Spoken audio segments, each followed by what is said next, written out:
कांताबाईंचं वय झालं होतं, त्यामुळे त्यांना काही काम करणं जमत नव्हतं.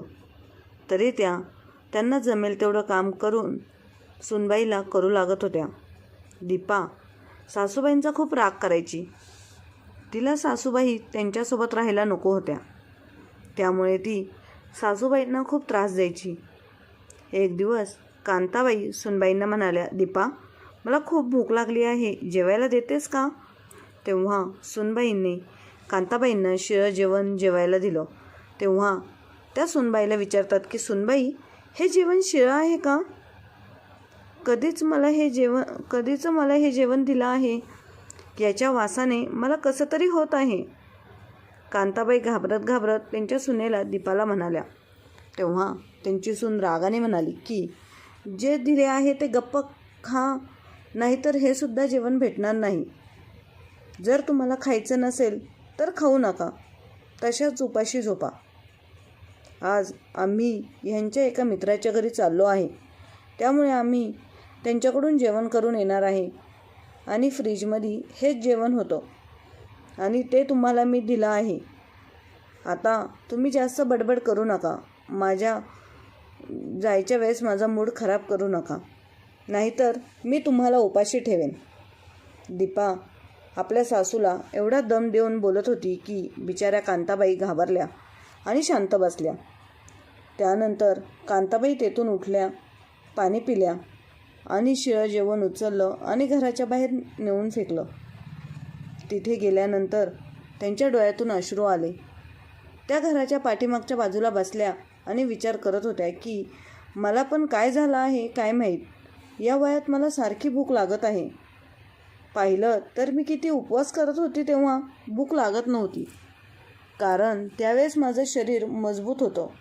पण आता तर छोट्या छोट्या गोष्टींसाठी मी रडत बसते आणि सारखी भूकसुद्धा लागत आहे.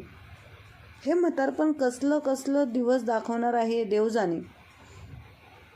त्या तिथेच खूप वेळ बसल्या होत्या. त्यांचा मुलगा रुपेश दीपाला म्हणाला की, दीपा, आपण आईलासुद्धा सोबत घेऊन जाऊ, आई घरी बसून कंटाळत असेल. तेव्हा दीपा म्हणाली की, आईने तर मगाशीच जेवण केलं आहे, त्यामुळे त्या येऊन तिथे काय करणार आहेत. त्यांना मगाशी खूप भूक लागली होती आणि त्यांना भूक सहन होत नाही, मग मी त्यांना मगाशीच जेवण दिलं आहे. तुमची आई मगाशीच म्हणाली की मी तुमच्यासोबत येणार नाही, मी घरीच बरी आहे. आता माझे वय झाले आहे, त्यामुळे माझे आता सारखे पाय दुखतात. कदाचित त्या त्यांच्या खोलीत असतील, त्यामुळे त्यांना डिस्टर्ब करू नका. चला, आपल्याला उशीर होत आहे, ते आपली वाट बघत असतील. तेव्हा रुपेश म्हणाला की, मी जरा आईला भेटून येतो, ती सोबत येत आहे का नाही तिला एकदा विचारतो. आपल्या बायकोचं बोलणं न ऐकताच रुपेश आतमध्ये गेला. त्याच्या मागे मागे दीपा पण कांताबाईंच्या खोलीमध्ये गेली, पण कांताबाई कुठेच नव्हत्या. रुपेश म्हणाला की, अगं दीपा, आई कुठेच नाही, आई कुठे गेली आहे. तेव्हा दीपा रागातच बोलते की, तुमची आई मला सांगून जाते का कुठे चालली आहे ते. तुमच्या आईला खाल्लं पिल्लं की सारखं फिरायचं वेड आहे, कुठेतरी मैत्रिणीसोबत गप्पा मारत बसली असेल. अहो रुपेश, चला की, आता आईला शोधण्यात वेळ कशाला वाया घालवायचा. असं पण तुमच्या आईला कुठे येण्याचा मूड नसतो. रुपेशने आईला सगळीकडे पाहिलं, पण त्याला आई कुठेच दिसली नाही. त्यानंतर रुपेश आपल्या बायकोला, दीपाला आणि त्यांच्या छोट्या मुलीला गौरीला घेऊन गेला. थोड्या वेळाने कांताबाई घराच्या आतमध्ये आल्या. कांताबाई आपल्या मुलाला काही सांगून त्यांचं आयुष्य खराब करायचं नव्हतं. त्यांना वाटत होतं की माझे आता थोडेच दिवस राहिले आहेत, त्यामुळे कोणालाच काही त्रास द्यायचा नाही, कसं तरी हे दिवस घालवायचे असा त्यांनी विचार केला. कांताबाईंनी पाहिलं होतं की त्यांच्या बहिणीच्या घरी असंच सासू सुनेचे भांडण होत होते, त्यामुळे त्यांच्या मुलाने कंटाळून आत्महत्या केली होती आणि त्यांनी एका ठिकाणी ऐकलं होतं की आईचं आणि बायकोचं भांडण पाहून त्या मुलाला अटॅकसुद्धा आला होता. असल्या बातम्यांमुळे आपल्या मुलाला काही सांगण्यासाठी कांताबाई घाबरत होत्या. त्यांना वाटत होतं की आपल्यामुळे आपल्या मुलाला कोणतीही समस्या निर्माण होऊ नये. त्यामुळे कांताबाई गपचूप सुनेचा त्रास सहन करत होत्या. त्यांचा मुलगा रुपेश त्यांची खूप काळजी करत होता, पण त्यांच्या पाठीमागे त्यांची बायको आपल्या आईचा छळ करते आहे या बाबतीत त्याला काहीसुद्धा माहीत नव्हतं. एक दिवस कांताबाईंची सून दीपा तिच्या मैत्रिणीच्या घरी जाणार होती. त्यामुळे तिने सकाळचा नाश्ता केल्यानंतर दुपारचे जेवण काहीच बनवलं नव्हतं. पण सासूला काय जेवायला द्यायचं हा प्रश्न तिच्या पुढे आला. मग तिने रात्री राहिलेली शेळी भाकरी आणि 2 दिवसापूर्वीची फ्रीजमध्ये ठेवलेली वांग्याची भाजी आपल्या सासूबाईला खायला दिली. भाकरी खायला देण्याच्या आधी तिने ती भाकरी गरम केली व भाजी तशीच दिली. ती भाकरी गरम केल्यामुळे एवढी कडक झाली होती की त्यांना तुटतसुद्धा नव्हती. तेवढ्यात कांताबाईंची नात बॉल खेळत असताना तिचा बॉल कांताबाईंच्या खोलीत आला. म्हणून ती बॉल घेण्यासाठी आजीच्या खोलीमध्ये गेली. तिने आजीकडे पाहिलं तर आजी शिळी भाकरी आणि 2 दिवसांची शिळी भाजी खात आहे. हे पाहून गौरी पळत पळत आपल्या आईकडे गेली आणि म्हणाली की आई, तो आजीला शिळं जेवण का दिले आहे? अगं, भाकर तर किती कडक आहे. आजीला खाण्यासाठी त्रास होत आहे. आणि ती वांग्याची भाजी 2 दिवसांपूर्वीची आहे, कारण ती भाजी आपण परवा केली होती ना. मग आजीला शिळं जेवण का देत आहेस? त्यावर आपल्या मुलीला या प्रश्नाचं काय उत्तर द्यायचं हे दीपाला समजत नव्हतं. त्यामुळे तिच्या तोंडात जे उत्तर आलं ते तिने आपल्या मुलीला प्रेमाने सांगितलं. गौरी बाळा, तुझ्या आजीला ताजं जेवण पचत नाही. तुझ्या आजीला शिळी भाकरी आणि शिळी भाजी हेच जेवण त्यांच्या आरोग्यासाठी योग्य आहे. आणि त्यांना जर मी गरम जेवण ताजं जेवण दिलं तर त्यांना ते पचत नाही आणि मग त्यांची तब्येत खराब होते. शिळं जेवण दिल्यावर त्यांची तब्येत खराब होत नाही. आणि असं पण तुला माहीत आहे ना, जेवण वेस्ट करत नाही आपण. त्यामुळे मी ते जेवण तुझ्या आजीला देत असते आणि तुझ्या आजीला सवय आहे असं जेवण खाण्याची. आणि तू बाळा अजिबात काळजी करू नकोस. त्यानंतर गौरी खेळण्यासाठी निघून गेली. आपली मुलगी अजून प्रश्न न विचारता खेळायला गेली. त्यामुळे दीपाने मोकळा श्वास सोडला. पण तिला या गोष्टीचा अंदाज नव्हता का जी तिने तिच्या मुलीला सांगितली ती गोष्ट तिने तिच्या बालमनावर कोरली गेली. लहान मुलांना जर आपण काही सांगितलं तर ते मुले खूप सिरियसली ही गोष्ट करतात. गौरी नेहमी पाहत होती की तिच्या आजीला की तिची आई शिळं जेवण देते. तिच्या आजीला कधी चांगलं जेवण भेटत नव्हतं. त्यामुळे गौरीला आता कळालं होतं की म्हातारी माणसं फक्त शिळं जेवण जेवतात आणि त्यांच्या आरोग्यासाठी हे जेवण योग्य आहे असं गौरीला वाटतं. एके दिवशी दीपाच्या माहेरी भावाच्या मुलाचा वाढदिवस होता. त्यामुळे त्यांनी सगळ्यांना पार्टीसाठी जेवणासाठी इन्व्हाइट केलं होतं. दीपाच्या घरापासून तिचं माहेर हाकेच्या अंतरावर होतं. त्यामुळे रुपेश आपल्या आईसोबत, बायकोसोबत आणि मुलीसोबत सहपरिवार दीपाच्या माहेरच्या घरी गेला. ती लोक घरच्या घरी पार्टी करणार होती. त्यामुळे फक्त घरातील माणसेच तिथं उपलब्ध होती. संध्याकाळच्या डिनरची तयारी त्यांनी आधीच करून ठेवली होती, कारण पाहुणे आल्यावर थोड्या वेळ गप्पा मारता येतील म्हणून. गप्पा मारल्यानंतर त्यांनी केक कापला व त्यानंतर सगळेजण जेवायला करण्यासाठी बसले. जेवणामध्ये व्हेज बनवलं होतं. गायत्रीच्या मोठ्या मामीने ताटामध्ये बनवलेले सगळे आयटम वाढले होते. सगळ्या पाहुण्यांना त्यांनी जेवायला बसवलं होतं. गायत्री खूप लक्ष देऊन पाहत होती की तिने हे सुद्धा पाहिलं की त्यांच्या आजीच्या कांताबाईंच्या ताटामध्ये सुद्धा हे सगळं पदार्थ ताजे आज वाढले होते. आणि तिने पाहिलं की त्यांची छोटी मामी एका ताटामध्ये खरकटं टाकण्यासाठी चालली होती. तेवढ्यात गौरी तिच्या छोट्या मामीला म्हणाली की मामी, तुम्ही शिळं अन्न कुठे घेऊन चालल्या आहात? तर छोटी मामी म्हणाली की बाळा, हे जेवण शिळं झालं आहे, त्यामुळे ह्याला बाहेर टाकण्यासाठी चालली आहे. तर गौरी तिच्या मामीला म्हणाली की मामी, इथे एवढी म्हातारी माणसे आहेत तरी पण हे जेवण वेस्ट का करत आहात? मामी, तुम्हाला म्हाताऱ्या माणसांची काळजी घेता येत नाही का? हे शिळं जेवण तुम्ही आजी आजोबाला द्या आणि अजून हे माझ्या आजीलासुद्धा हे शिळं अन्न द्या. असं पण हे म्हातारी माणसं आहेत, त्यांना शिळं जेवण पचतं, तेव्हा त्यांच्यासाठी हे योग्य जेवण आहे. तेव्हा तिची मामी म्हणते, गौरी बाळ, हे तू काय बोलत आहेस? हे सगळे जेवण करत होते गौरीचं बोलणं ऐकल्यानंतर सगळ्यांनी त्यांचं जेवण थांबवलं आणि सगळे आश्चर्याने एकमेकांच्या तोंडाकडे पाहू लागले. आता दीपा मनातल्या मनात खूप घाबरली होती. तेव्हा रुपेश गौरीला म्हणाला की बाळा, तुला हे कोणी सांगितलं? तेव्हा दीपाला असं वाटलं की गौरी आता आपले नाव सांगेल, म्हणून ती पटकन मध्येच म्हणाली की अहो, ही अजून बारीक आहे, तिला बोलायचं काय कळतं, काही पण बोलत असते. सगळेजण जेवण करून घ्या, तिच्याकडे लक्ष देऊ नका.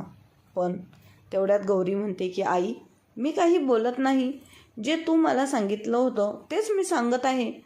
तेव्हा त्या घाबरून रुपेशला म्हणतात की अहो जाऊ द्या, तुम्ही तिच्या बोलण्याकडे लक्ष देऊ नका.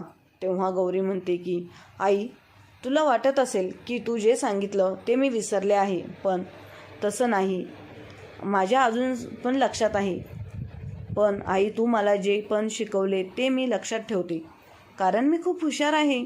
तेव्हा कांताबाईंच्या पण लक्षात आलं की त्यामुळे ते गौरीला मध्येच म्हणाले की बाळा, असं बोलायचं नाही, शिळं जेवण जेवलं की सगळ्यांचीच तब्येत खराब होते, तुला ऐकण्यात गैरसमज झाला असेल. तोपर्यंत गौरीची मोठी मामी गौरीला म्हणाली की हो बाळा, आम्ही खराब जेवण कोणाला सुद्धा देत नाही. पण गौरी म्हणाली की मामी, माझी आई तर म्हणते की म्हाताऱ्या माणसांना शिळं जेवण पचतं.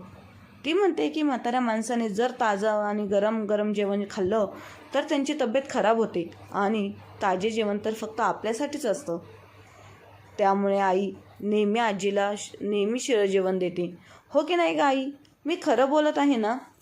रुपेशने जेव्हा हे ऐकलं तेव्हा त्याला धक्काच बसला.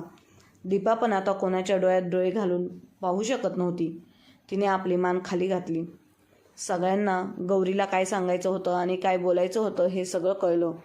गौरी तिच्या आईला म्हणाली की आई, तू अजिबात काळजी करू नकोस, मी आता सगळं शिकले आहे, आणि मी मोठी झाल्यावर, तुला म्हातारी झाल्यावर, तेव्हा पण मी तुला असंच शिळं जेवण देणार आहे. आपल्या मुलींच्या तोंडून हे बोलणं ऐकून दीपाच्या डोळ्यात आता अश्रू येऊ लागले. तिला कळतच नव्हतं की काय करावं. तिला वाटत होतं की इथून पळून जावं. रुपेशला दीपाचा खूप राग आला होता, पण तो आता सासरी होता त्यामुळे त्याने त्याचा राग जरा दाबून ठेवला. पण हे सगळं दीपाच्या आईला सहन झालं नाही. त्या त्यांच्या जागेवरून उठल्या आणि एक जोरदार कानाखाली दीपाच्या लावली. मी हे काय ऐकत आहे, आणि मी असले संस्कार तुझ्यावर केले आहेत का? मी तुला हे शिकवलं आहे का की तू तुझ्या सासूला खराब जेवण दे? अगं मूर्ख मुली, तुझा नवरा कमावून पैसे आणत आहे, मग तू घरी बसून तुझ्या सासूला पोट भरून जेवणसुद्धा घालू शकत नाही का? शी, किती घाण विचार आहेत तुझे, आणि तू हे सगळं कुठून शिकली आहेस? दीपाची बोलतीच बंद झाली होती. तिची आई भरल्या डोळ्यांनी म्हणाली, दीपा, जर तुझ्या वहिनींनी आम्हाला असं जेवण दिलं तर तुला कसं वाटेल? रुपेश म्हणाला की मला तर माहीतच नाही की माझ्या पाठीमागे माझ्या आईचे काय हाल करत होती.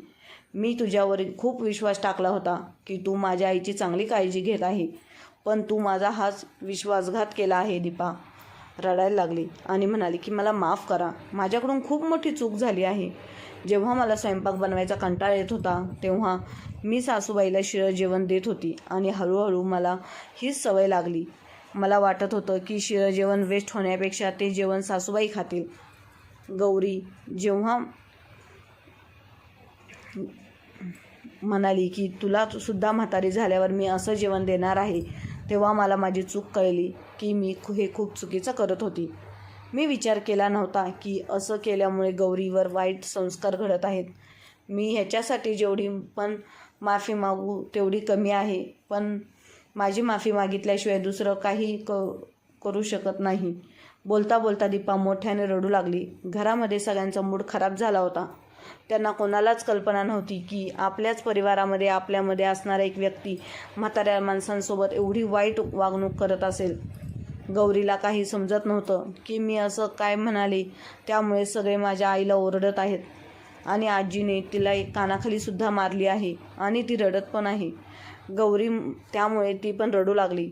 रुपेशनं गौरीला मांडीवर घेतलं आणि तो खूप प्रेमाने गौरीला समजावून सांगू लागला की बाळा, तुझी आई खूप मोठी चूक करत होती.